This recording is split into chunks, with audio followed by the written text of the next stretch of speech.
Hi, my name is Dave. I'm your host. You're listening to The Last Podcast, where the first shall be last and the last shall be first. If this is your first time listening or finding the channel, welcome. And if you're returning, welcome back. I really appreciate you listening, and I hope you continue to find tips, ideas, and value from listening to this podcast. Today is Monday, and I want to talk about something that we all experienced, have gone through at one point in time in our life: forgiveness. I want to talk about forgiveness. And have you ever done something in the past, or had something done to you, and you probably beat yourself up over and over and over again with those thoughts, or every time you've seen this person who's done you wrong, you might have a certain animosity toward them, and it just gives you just a nasty taste in your mouth. Well, I want to talk about that type of forgiveness. I want to talk about forgiving ourselves and forgiving people, other people, for ourselves. So I think it is so critical, so crucial, that we be able to move on in a healthy fashion. Forgiving ourselves is not easy as many people may think it is, and it's actually extremely hard, but it can be done.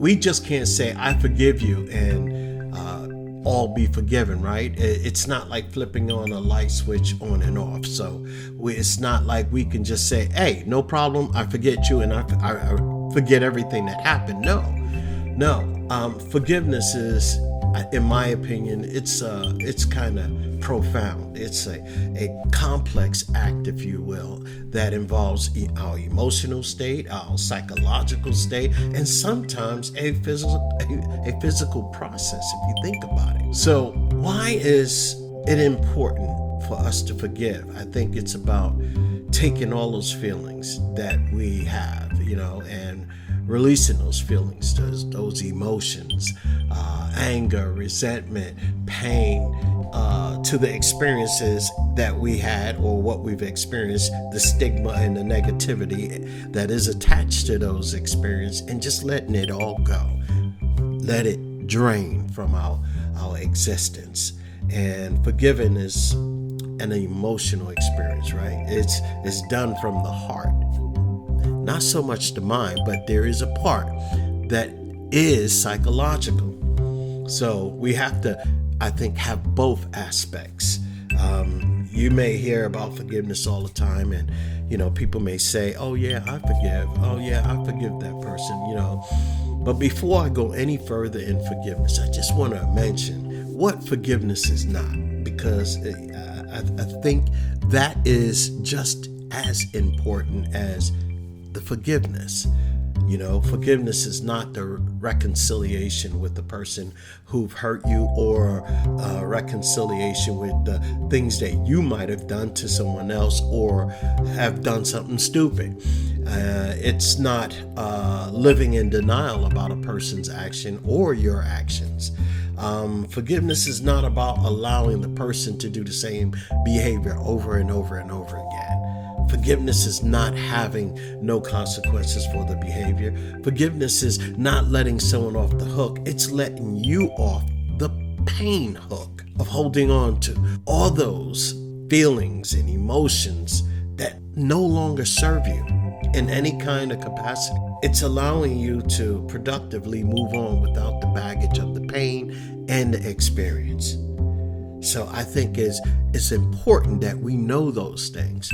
And I'm quite sure there is a lot of things that we can talk about, because this is such a long topic, and we can spend hours on this topic. But I am trying, for the sake of time, to condense it, to make it somewhat compact and effective and powerful. So we're definitely going to move on and talk about forgiveness. No one is actually taught how to properly forgive. I mean, we hear these stories all the time. We've also been told to forgive and don't forget, but forgive, And I don't know if you've ever been in a situation where you've done something to somebody or somebody have done something to you. And I believe everybody's been in that situation, whether somebody loaned you $10 or $100 and said, I'll pay you back, and never did. And you have that feeling. I know I've been there, and you had that feeling of, oh, they could never get nothing ever in life again for me. So they just paid me to leave them alone. So you understand what I'm saying, right? So we hold on to that resentment and we never let it go. But sometimes that's just a light forgive and forget. We won't forget it, but we'll forgive. Meaning I'm not going to ever trust you again unless we rebuild that trust up. But lending your money again, I don't know. But that too can be restored. It depends on the person's character and so on and so forth. But that's another story. That's another podcast. Okay?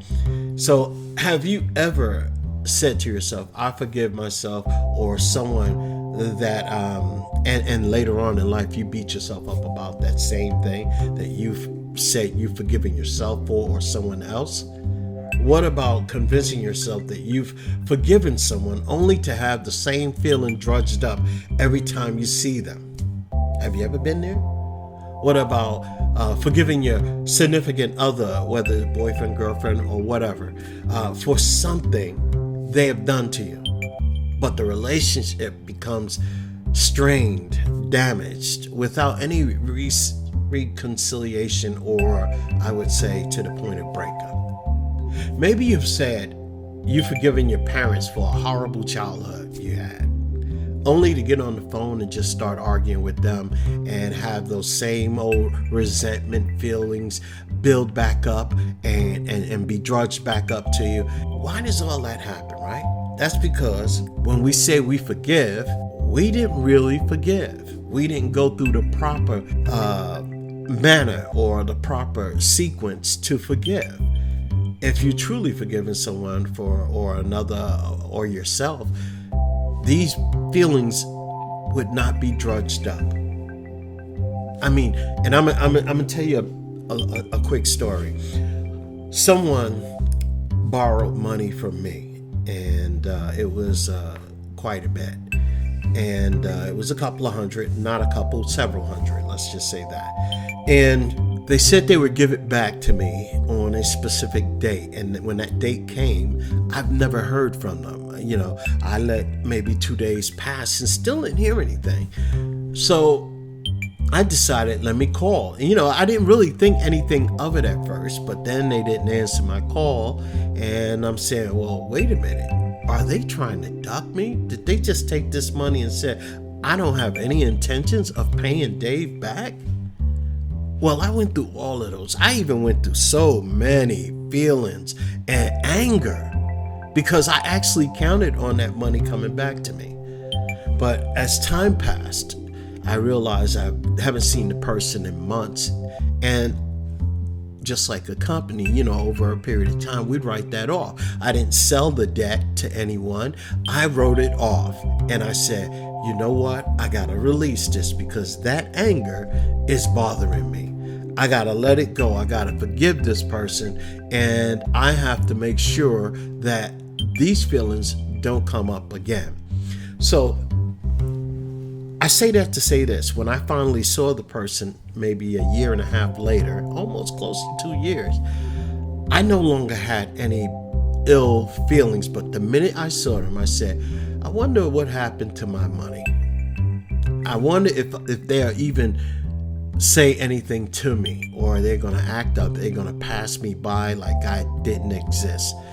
So we locked eyes, and they finally walked up to me, and the first thing out of their mouth is, I'm sorry. I'm sorry. I know you needed that money, and, I just wasn't in a place where I can pay you back or even give you anything toward what I owed you.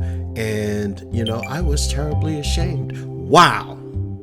I mean, now my forgiveness was completely released because I already wrote the money off. But that saying sorry. And that, I mean, the way they came out and said sorry, and it felt like it was heartfelt, and I knew that they were embarrassed because you could see it all over their face. But I never lent that person any more money, but I genuinely say that I forgiven that person completely. Way before they even came up to say anything to me, because I've written that money off and I didn't want to have any ill feelings toward them. But by them seeing them and by them coming up and saying sorry, the first thing and gave me the explanation, I let them talk. So in that instance, that's different than what we're talking about. We're talking about maybe forgiving someone that you don't see or that you do see, but we're talking about the whole option of forgiveness. So when you have that feeling of resentment, you have that pain that is drudged back up, that true forgiveness was never there. That's what I'm getting at. So I think when that happens, we mentally lash ourselves with pain of guilt, resentment, even anger every time we remember, recall, and think about the experience we have endured or have done to someone else that we later on regret. So why is it so critical to forgive? Because if you don't forgive, there is consequences to holding on all those ill feelings, and I'm gonna tell you, it's not a good consequence. When you hold on to the resentment, the negative emotions, it affects you in multiple ways. Let's say harboring ill feelings can lead to anxiety, depression, and increased stress. Persistent negative emotions create a state of mental strain that depletes emotional resources. That's a lot. That's a lot for you to be holding on. Now, all those things that you might have done or that you regret that you've done, or something that you're holding on that someone else has done to you and you haven't seen them in a long time or many even years, you're holding on to something that's now making you sick, and it can also become fatal. Resentment and anger can cause many health defects. So, and I've also read that resentment and anger have been linked to chronic conditions such as heart disease, high blood pressure, and weakened immune systems. The body remains in a heightened stress state when negativity is prolonged. So, if you're holding on to something that you've done, or holding on to something that someone else has done to you, it's time to start the process of forgiveness. Not for them, but for you. You're not forgetting, you're forgiving for you. So you have to think about that, whether it's damaged relationships or something that somebody has done to you. And did you know by harboring all these ill feelings can also damage your relationship? Resentment, even when directed internally, can spill over into other relationships, leading to misunderstandings, lack of empathy, and ultimately isolation. That's deep. So what about we're spiritual beings. So does it affect us in that way? Being that we are spiritual beings, holding on to all this anger and resentment, do it affect our spiritual aspects? Forgiveness is often central to spiritual growth. I'm going to say that again. Forgiveness is often central to spiritual growth. Now, if somebody's done something to you or made you angry or whatever, and I'm not saying you have to forget what they've done to you. I'm saying that you don't need to be harboring any of the ill feelings and anger and pain of resentment or whatever it is. Don't hold on to that. And you don't have to be friends with that person ever again. But it's often central to our spiritual growth.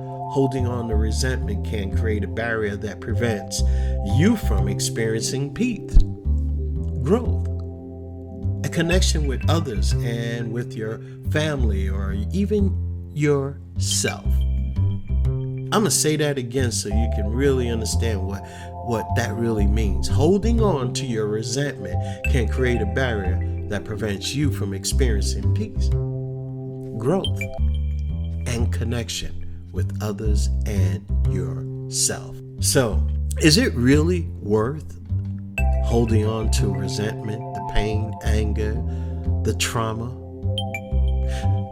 I don't know about you, but self-blame and harboring anger towards yourself can make it challenging to face, I would say, new things or forgive another person or future mistakes.